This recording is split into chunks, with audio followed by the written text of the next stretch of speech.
तब तक हल्का वाले का प्रभाव नहीं आएगा। अगर पाप ज्यादा होगा तो आपके पुण्य थोड़े हैं, पाप ज्यादा है तो पुण्य कुछ भी नहीं कर पाएगा। अगर पुण्य आपके ज्यादा है, पाप कम है, तो जब तक पुण्यों का प्रभाव रहेगा तब तक पाप आपके ऊपर हावी नहीं हो पाएगा। लेकिन जिस दिन पुण्य तुम्हारे क्षीण हो जाएंगे उस दिन तुम्हें पाप का फल मिलेगा जरूर, ये निश्चित है, कभी भी मिलेगा। भीष्म पितामह जिस समय बाणों की सैया पर महाभारत के काल में लेटे हुए थे, और जब लेटे हुए थे कृष्ण जब उनसे मिलने के लिए गए तो भीष्म पितामह ने कन्हैया से पूछा, ये बताओ कृष्ण, आखिर में ये जो फल हमें प्राप्त हुआ है ये मेरे किस पाप का फल है? तो कृष्ण ने कहा, पितामह ये बताओ तुम्हें अपने कितने जन्मों की याद है? भीष्म पितामह ने कहा, मैं 100 जन्मों तक की मुझे याददाश्त है कि 100 जन्मों में मैंने कोई पाप नहीं किया ऐसा। कृष्ण ने कहा, तुम्हें 100 जन्मों की याद है लेकिन हमें तुम्हारे जन्म जन्मों की याद है। 100 जन्मों में तो नहीं किया, लेकिन 100 के आगे बढ़ो 101 पर का उस समय जो क्या अपराध किया था?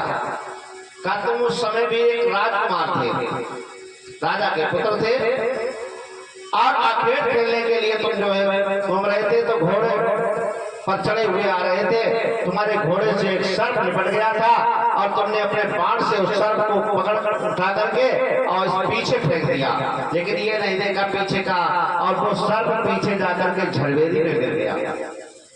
झड़वेदी के कांटों में सर्प गिर गया तो सर्प जैसे ही निकलने का प्रयास करता था वैसे ही और फंसता जाता था, उसके कांटे और चुभते जाते थे। वो सर्प जो है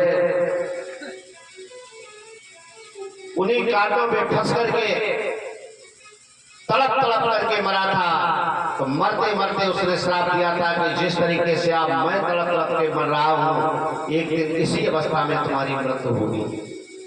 तो विचार करो, 100 जन्मों के पहले वाला पाप पुण्य के प्रभाव से भीष्म पितामह पर 100 जन्म तक अपना प्रभाव नहीं दिखा पाया, लेकिन जैसे ही इनके पुण्य समाप्त हुए वैसे ही वो पाप सामने आ गया। और पुण्य समाप्त कैसे हो गए?